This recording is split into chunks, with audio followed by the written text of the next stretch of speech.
আমার মায়েরা বোনেরা এসেছে, সকালে শাশুড়ির সাথে ঝগড়া করেছে, স্বামীর সাথে দ্বন্দ্ব করেছে, মাহফিলে আসছে, সকাল হবে আবার ভিড়বে। এরকম পরিকল্পনা নিয়ে আছে না নাই? মায়েরা বোনেরা, ও মায়েরা, এই পৃথিবীতে নারীদের দুইটা বড় বড় শত্রু। কয়টা? নাটকের মঞ্চ। বউকে জিজ্ঞেস করেন তোমার শাশুড়ি কেমন? বউ বলবে শাশুড়ি একেবারে ডাইনি। আবার তিনি যখন শাশুড়ি হয়ে যান, বউ তো কদিন পরে প্রমোশন পেয়ে শাশুড়ি হয় না? এই শাশুড়িকে এখন জিজ্ঞেস করেন তোমার বউ কেমন? বলে এর মতো কপাল পোড়া বউ আল্লাহ যেন কারো ঘরে না দেয়। জামাই ভালো, জামাইটা খুব ভালো। আমার মেয়ে ঘুমিয়ে থাকে, জামাই সকালে উঠে নিজে চা বানায়, নাস্তা তৈরি করে, গোসল করে নিজের কাপড়টা নিজেই ধয়। জামাই খুব ভালো। কিন্তু বেটা আমার এমন ভাড়োয়া, ভাড়োয়া বুঝেন তো, মানে গোলাম। ছেলে আমার এত গোলাম, বউয়ের কথায় চলে। দেখেন, জামাই ভালো, বউকে রান্না করে, মেয়েকে রান্না করে খাওয়ায়, আর একই কাজ বৌমা করে, তখন ছেলে হয় খারাপ। কি ঠিক কিনা বলে? ম্যাক্সিমাম নারীরা ছেলের ভালোবাসা পেতে চায়, কিন্তু বৌমাকে কাছে টানতে। মায়েরা বোনেরা, তোমাদেরকে লক্ষ্য করে বলি, তোমার ছেলে এতদিন ছেলেই ছিল, তোমার ছেলে চিরদিন ছেলেই থাকবে। কিন্তু আজকে তোমার ঘরে বউ উঠেছে, তার মানে পার্সোনাল ম্যানেজার এসেছে। অফিসে যদি কিছু নিতে হয়, ম্যানেজারকে খুশি রাখার দরকার হয় না? হয় না? পিয়ন যদি খুশি না থাকে, আপনি ভিতরে যেতে পারবেন না। মা, ছেলের ভালোবাসা যদি পেতে চাও, তোমার বৌমাকে নিজের বানাও। ঠিক কিনা বলেন? বউকে শত্রু বানায় ছেলের ভালোবাসা কি করে পাবা তুমি? আবার বউ যারা আছো, বৌমা তোমরা যারা এসেছো, যার ঘরে তুমি এসেছো, যাকে নিয়ে তুমি রানী সাজতে চাও, সে রাজা তো ওই মায়েরই সন্তান। ঠিক কিনা বলেন? এই বাড়িতে তুমি থাকবা, রাজত্ব করবা, তার মাকে তুমি দেখবা না, তার বোনকে তুমি দেখবা না। তোমার বন্ধুলা ভাই আসলে বাজারের ব্যাগটা আগায় দাও স্বামীর কাছে, লিস্ট তৈরি করে দাও, এই আনা লাগবে। অথচ তোমার স্বামীর বোন আর তার ভগ্নিপতি যখন আসে, তোমার মুখের দিকে তাকানো যায় না। ঠিক কিনা বলে? গতকালকে তোমার বন্ধুলা ভাই এসেছিল, কত তুমি আনন্দে ছিলে, বলাই লাগেনি, কত রকমের আইটেম তৈরি হয়ে গেছে খাবারে। আজ তোমার স্বামীর বোন এসেছে, ভগ্নিপতি এসেছে, ভাগ্নি এসেছে, তোমার মুখের দিকে তাকা যায় না। বোনরে, তুমি যদি চালাক হতে, তোমার বোন মাঝে মধ্যে আসে, ভাইয়ের বোন কিন্তু বেশি আসে না। ঠিক কিনা বলে? তুমিও তো কারো বোন। আজকে তোমার স্বামীর বোন আসার, শাশুড়িকে শ্বশুরকে বৃদ্ধাশ্রমে রেখে বাবার বাড়িতে গিয়ে ভাবিকে ডেকে বলে, ভাবি, মায়ের শরীরটা ভালো না, আব্বার শরীরটা ভালো না, আব্বার দিকে একটু নজর কইরো, মার দিকে একটু নজর কইরো, তোমার মাকে দেখতে বলো, আর একজনের মাকে তুমি বৃদ্ধাশ্রমে রেখে আসো। তোমার মতো জালেম আল্লাহর জমিনে একটাও নাই। প্রিয় ভাইয়েরা আমার, ও মায়েরা, আপনার মেয়েটা তো অন্যের বাড়িতে গিয়ে কত আকাম করে, কত ভুল করে। অন্যের একটা মেয়ে আপনার বাড়িতে এসেছে, কেন তারে নিজের মেয়ে বানাতে পারেন না? বউদেরকে বলবো, বউরা, তুমি মা রেখে এসেছো বাড়িতে, ওটাও তো একটা মা। তোমার ভাই তোমার মাকে কষ্ট দিলে তোমার যেমন কষ্ট লাগে, তোমার ভাবি তোমার মাকে খেতে দেয় না বলে তোমার কষ্ট লাগে। তুমি যে তোমার শাশুড়িকে খেতে দাও না, এতে কি তোমার স্বামীর মনে কষ্ট হয় না? স্বামীর মনে কষ্ট দিবা আর রানী হয়ে থাকবা, এটা হতে পারে না। বলেন ঠিক কিনা? অনেকদিন আগে আমি রেডিওতে একটা নাটক শুনেছিলাম, গরিব মানুষ, দুঃখী নিমা তাকে লেখাপড়া শিখে মানুষ করেছেন। প্রিয় ভাইয়েরা আমার, এখন সে বড় অফিসার হয়েছে, বিয়ে হয়েছে, সুন্দরী নারী। শহরে তারা থাকে, লোকটা মাকে নিয়ে থাকে। স্ত্রী একদিন স্বামীর কাছে বলল, স্বামী, তুমি বড় অফিসার, তোমার বাড়িতে বন্ধু বান্ধবরা আসে, মা তো বয়স হয়ে গেছে, পান খায়, পিক ফেলে, যেখানে সেখানে পিক ফেলে বাড়িটা নষ্ট হয়। বাড়ির পিছনে একটা বারান্দা করে দাও, মা ওইখানে থাকবে, আমরা 3 বেলা খাবার দেব, মাও ভালো থাকবে, তোমার পরিবেশটাও। স্বামী চিন্তা করলো, বুদ্ধি তো খারাপ না, ঘর বানায় দিয়েছে। 1 পেয়ালা করে ভাত দিয়ে পাঠায়। ছোট্ট নাতি হাঁটতে শিখেছে, কথা বলতে শিখেছে, কাজের মেয়েকে দিয়ে 1 পেয়ালা ভাত দেয়। ছেলেটা চিন্তা করে, হারে এই পেয়ালার ভাত খেয়ে আমারই পেট ভরে না, দাদি বড় মানুষ, তার কি করে পেট ভরে? তোরে বলতে হবে নাকি? মেয়েটি একদিন পড়ে গিয়ে বাটি ভেঙে গেছে। ছোট্ট ছেলেটা লাঠি নিয়ে কাজের মেয়েকে পিটাতে শুরু করেছে। মা বলল, কেন রে মারিস? বলে, পিয়ালা ভেঙে দিয়েছে। পিয়ালা ভেঙেছে, ঠিক আছে, কিনে দেবো। বলেন না। বাবা চলে এসেছে, সমানে মেয়েটারে পিটায়। বলে, কি হয়েছে? বলে, বাবা বাটি ভেঙে দিয়েছে, পিয়ালা ভেঙে দিয়েছে। বাবা বলল, চিন্তা করো না, আমি তোমাকে বাজার থেকে পেয়ালা কিনে দেবো, গরিবের মেয়রে মেরো না। ছোট্ট ছেলে বলছে, বাবা আমার ওই পেয়ালার দরকার, যে পেয়ালা দিয়ে মেপে মেপে তোমরা দাদিকে ভাত খাওয়াও, কারণ তোমরাও তো একদিন বড় হবে, তোমরা একদিন বয়স হয়ে যাবে। যেই পেয়ালা ওজন করে দাদিকে ভাত খাইয়েছো, ওই পেয়ালার ওজন করে তোমাদেরকে আমি ভাত দেব। যা দিবেন তাই পাবেন, এর আশা বেশি করবেন না। আপনি খেদমত করবেন না, খেদমত চাইবেন, পাবেন না। আপনি শাশুড়ির ভালো বউ হবেন না, আপনার বউ ভালো আশা করবেন কি করে? তার মানে আপনি জ্বলেছেন, আপনি জ্বলবেন, ঠিক না বলেন? কি লাভ হবে? সারা জীবন জ্বালিয়ে আবার জ্বালানি খেতে হয়, ঠিক কিনা বলেন? 15 বছর জ্বালিয়ে এখন আজীবনের জন্য পালিয়ে বেড়া, এটা কি কাম হলো? এত ভালোবাসা, এত প্রেম, কত মানুষের সাথে কত প্রেম, কোনো জায়গায় তার জায়গা হয় নাই, ঠিক কিনা বলেন? কার হাতে হাত দেওয়া, কার বুকে বুক মিলানো।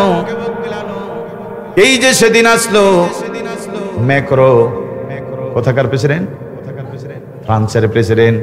বিদায়ের কালে নেত্রী গিয়ে একেবারে বুকের সাথে জড়ালে, জড়াই নাই? আজকে যখন বিপদে পড়েছে, সেই প্রাণের মানুষরাও তাকে জায়গা দেয় নাই। আমাদের মুরব্বী সাইদি সাহেব বলেছিলেন কতদিন আগে, বাড়াবাড়ি করো, নাচতে করে নাড়া দেবো, মামু বাড়ি দিল্লি গিয়া পড়বা। বেচারা দিল্লির কথা বলেছিল, হয়তো তার জন্য দিল্লিতে জায়গা হয়েছিল, নইলে হয়তো দিল্লি তো জায়গা হতো। প্রিয় ভাইয়েরা আমার, মায়েরা বোনেরা, সেই জন্য বিনয়ের সাথে অনুরোধ করি, বলি মা, সংসারে আগুন ডেকে এনো না, বোনেরা সংসারটারে জ্বালায় পোড়ায় শেষ করে দিও না। স্বামীর কাছে ভালো হতে চাও, স্বামীর বোনটারে একটু দেখো, স্বামীর ভাইটারে একটু দেখো। আর শাশুড়িকে বলবো, শাশুড়ি, ছেলের ভালোবাসা তুমি যেমন নিতে চাও, বউটারে তুমি হাতে করো, বউটারে তুমি কাছে ডাকো। ভুলভ্রান্তি যাই হোক, মেয়েটাকে তুমি 2 দিন বলো, মেয়েরে তোমার মতো মেয়ে হয় না, আমার মেয়ে ঘরে নাই, তোমাকে পেয়ে আমার মন ভরে গেছে। 3 দিন তুমি ট্রেনিং করে দেখো, 4 দিনের পর মেয়েটা তোমার বশ হয়ে যাবে। বলেন ঠিক কিনা? তুমি একদিকে মুখ করে থাকো, ও আর একদিকে মুখ করে থাকে, 2 জন 2 কেবলায় থাকলে তো কোনোদিন শান্তি আসতে। এই জীবন জীবন নয়, আরো জীবন আছে, আছে না নাই? মরে যেতে হবে বন্ধু, চলে যেতে হবে। আমি তো একটা কথা সব জায়গায় প্রায় বলছি, আপনারা বরফ খাওয়া দেখেছেন? বরফ কালকে দেখবেন বরফ আসবে, ঢপ থেকে যখন, বাক্স থেকে যখন বরফটা বের করে, বাক্সের ভিতরে যতক্ষণ থাকে বরফটা ততক্ষণ ঠিক থাকে, বাক্স থেকে বের করলে বরফটা গলা শুরু হয়, ঠিক কিনা বলেন? বরফের ভিতরে থাকে কি? কাঠি থাকে, ছোট্ট বাচ্চা সেই কাঠি নিয়ে দাঁড়িয়ে থাকে। ওই বরফ যদি কেউ চুষে চুষে খায় তবু শেষ হয়ে যাবে, বরফ যদি সামনে ধরে থাকে ফোটাই ফোটাই গলে গলে বরফ শেষ হয়ে যাবে, যাবে না যাবে? বরফ এখন শেষ, হাতে আছে কি? কত দাম কাঠির, কত দাম? এই কাঠি কেউ ঘরে আনে না। একটু আগে যে কাঠি নিয়ে মারামারি, ছোট ভাই বড় ভাইয়ের কাছ থেকে, ছোট বোন বড় বোনের কাছ থেকে টানাটানি করতেছিল, বরফটা শেষ হয়ে গেছে বলে ওই কাঠি আর কেউ টানাটানি করে না, ফেলে দিয়ে চলে আসে। প্রিয় ভাইয়েরা আমার, এই দেহটা হলো কাঠি, হায়াত হলো তার বরফ। দেহের সাথে এই কাঠির সাথে বরফ নামা হায়াত আছে বলে ইকরামুলকে আপনারা দাওয়াত দিয়েছেন। আজকের সম্মানিত সভাপতি মাওলানা আব্দুল মালিক কাদের সাহেব, কাঠির সাথে হায়াতটা লেগে আছে বলে, বরফটা লেগে আছে বলে সভাপতি আমার মুরব্বী আমাকে এসে বলছে আপনার নাম শুনে আমি থাকতে পারিনি, চলে এসেছি। কাঠির সাথে হায়াতের বরফটা লেগে আছে, তাই এত মহব্বত। এখন যদি হায়াতটা শেষ হয়ে যায়, ঘরে পড়ে থাকবে কি? কত দাম, কত দাম। ঘুমিয়ে থাকলো হায়াত শেষ, জেগে থাকলো হায়াত শেষ। নামাজ পড়লো বরফ গলে যাবে, নামাজ না পড়লো হায়াতের বরফ গলে যাবে। স্ত্রীর সাথে গল্প করেন, হায়াতের বরফ গলে যাচ্ছে। বন্ধুদের সাথে গল্প করলো, হায়াতের বরফ কমে যাবে। ফেসবুক নিয়ে যদি আপনি পড়ে থাকেন, তবু হায়াতের বরফ শেষ হয়ে যাবে। মারে সমাজে শান্তি চাও, তবু হায়াত শেষ হয়ে যাবে। ঝগড়া ফাসাদ করলো, হায়াত শেষ হয়ে যাবে। হায়াতের বরফ গলে গলে যেদিন তোমার হায়াত শেষ হয়ে যাবে, ঘরে পড়ে থাকবে একখান কাঠি। এই রাতে যদি হায়াত শেষ হয়ে যায়, ও মায়েরা, আজকে তোমার দাফন হবে না, আগামীকালকে দাফন হবে। আপনারাই বলেন তো দেখি, গলার মালা, হাতের বালা, কানের দুল, নাকের ফুল এখন খুলবে না, আগামীকালকে। হায়াত শেষ হয়ে যাওয়ার সঙ্গে সঙ্গে নাকের ফুল, কানের দুল খুলে নেবে। চোখে চশমা পরা আছে, মরার সঙ্গে সঙ্গে চশমা খুলে নেবে, হাতের আংটিটাও খুলে নেবে। বলেন ঠিক কিরা? সকালবেলায় ধুয়ে কাপড়ে আপনাকে নিয়ে যাবে কবরে। কোন জায়গায় যাচ্ছ বন্ধু? কি করেছ? সাজানো এই ঘরের জন্য তুমি কি করেছ? দুনিয়ার আয়না ঘরকে তুমি ভয় পাও, বদ্ধ ঘরকে ভয় পাও। জানালা আছে, দরজা আছে, চলে গেছে, ঘরের ভিতরে থাকা যায় না। তুমি যে ঘরে যাবা, ওটা তো জানালাও নয়, দরজাও। মেডিকেল বিজ্ঞান বলছে, মানুষকে যখন কবরে দেয়, 6 দিন পরে নখগুলি খসে যায়, 9 দিন যেতে না যেতে চুলগুলি সব পড়ে যায়, 17 দিন যেতে না যেতে পেটটা ফেটে পোকা মাকড়ের খাবার হয়ে যায়, 60 দিনের মাথায় শরীরের সব গোস্তগুলি আলাদা হয়ে কঙ্কালটা পড়ে থাকে, 90 দিন যেতে না যেতে হাড্ডির জোড়গুলি খুলে যায়। পড়েন সুবহানাল্লাহ। 6 দিন পরে নখ খসে যাবে, 9 দিন পরে চুল। 6 দিন পরে নখ খসে যাবে, 9 দিন পরে চুল। কবর গাহের সামান নিতে কইরো না কেউ ভুল, কবর জায়গা ভালো নয়, আমল দিয়ে কবর গৃহ সাজিয়ে রাখতে হয়। ঠিক কিনা বলে?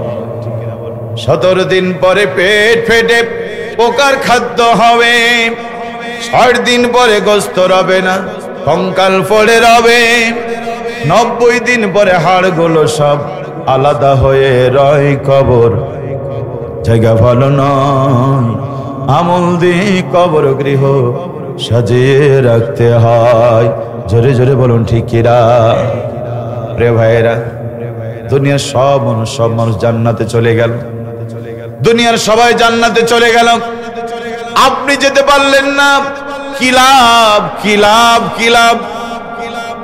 দুনিয়ার সবাই জাহান্নামে চলে গেল, আপনি যদি বেঁচে যান আপনার লস কি? ঠিক কিনা বলেন? এজন্য আল্লাহ পাক বলছে, কু আনফুসাকুম ওয়া আহলিকুম নারা, নিজে আগে বাঁচো, নিজে বাঁচো, অন্যকে বাঁচাও। আল্লাহকে ভয় করো, ভয় করার মতো ভয় করো। ওয়ালা তামুতুন্না ইল্লা আনতুম মুসলিমুন, মুসলমান না হয়ে মরো না। মুসলমান যদি হতে হয়, কোরআনের সাথে থাকার দরকার আছে না নাই? শুধু মসজিদে, মাদ্রাসায়, খানকায়, জালসায় না সব জায়গায়? মসজিদে আমরা ইসলাম মানি, মসজিদের ইমামটাকে ইসলামের ইমাম বানাই, দাড়ি নাই, টুপি নাই, কোরআন জানে না, এমন লোককে আমরা ইমাম বানাই না। ঠিক কিনা বলেন? বাইরে যদি ইসলাম আমরা মানতাম, ওই মেম্বার, ওই চেয়ারম্যান, ওই এমপি, ওই মন্ত্রী নামাজ পড়ে কিনা, কোরআন জানে কিনা, আল্লাহ মানে কিনা, রসুল মানে কিনা দেখে আমরা কিন্তু ইমাম আর মুয়াজ্জিন বানাতাম। ঠিক কিনা বলেন? বাইরে ইসলাম মানি না বলে মদখোর, গাঁজাখোর, হেরোইনখোর, ফেন্সিডিল খোরেরাও মেম্বার, চেয়ারম্যান, এমপি হয়ে যায়। রে ভাইয়েরা আমার, কথা আমার শেষ। সোনার বাংলাদেশ ঘুমিয়েছিলেন আপনি এক জায়গায়, লুঙ্গি এক জায়গায়, হয় না এরকম? ঘুমিয়েছিলেন বুঝতে পারেন নাই, এখন তো ঘুম ভেঙেছে। এখন লুঙ্গি আর আপনি এক জায়গায় থাকবেন না, আলাদা থাকবেন? এখনো যদি লুঙ্গি আর আপনি এক জায়গায় না থাকেন, ঘুমিয়েছিলেন বালিশের তলে মাথা ছিল, মাথা থাকার কথা বালিশের উপরে, মাথা দেখা যায় বালিশের তলে। এখন ঘুম ভেঙে গেছে তবু মাথা বালিশের তলে, স্বজনরা বুঝবে আপনি মারা গিয়েছেন। বলেন ঠিক কিনা? 15 বছর বুঝতে পারেন নাই, চিনতে পারেন নাই কারা হক কারা বাতিল। আজ তো আল্লাহ চেনায় দিয়েছে সূর্যের আলোর মতো। এই বাংলাদেশটাকে শান্তি দিতে হলে কোরআন ছাড়া সৎ লোকের শাসন ছাড়া সম্ভব নয়। আগামী দিনে কোরআনের সাথে থেকে সৎ লোকের শাসন প্রতিষ্ঠার আন্দোলন করতে রাজি আছি না নাই? যদি যদি যদি না করেন, একখান কথা, আল্লাহ নবীর সাহাবী, নবীর হাতে হাত দিয়ে কালমা পড়েছে, নবীর মুসল্লি ছিলেন, জানাজার ইমামটাও ছিলেন নবীজি, নবীর গায়ের জুব্বা দিয়েছিলেন, তার কাফন বানাতে দোয়াও করেছিলেন। এরপর লোকটা জাহান্নামী। একটা অপরাধ, আল্লাহ নবীর দল থেকে বেরিয়ে গিয়ে আলাদা দল করেছিল, ইসলামের পক্ষে ভোট দেয় নাই। নামাজটা ছিল ইসলামের জন্য, রোজা ছিল ইসলামের জন্য, হজ ছিল ইসলামের জন্য। ইসলামের পক্ষে ভোট না দেওয়ার কারণে আব্দুল্লাহ ইবনে উবাই বিন সুলুল জাহান্নামে চলে গেছে। আপনি নামাজ পড়েন, রোজা রাখেন, হজ করেন, যাকাত করেন, আপনি সব আছে ইসলাম দিয়া, সমাজে যদি কোরআন আন্দোলন না করেন, এই নামাজ, এই রোজা, এই দাড়ি টুপি আপনাকে জান্নাতে নিয়ে যাবে না।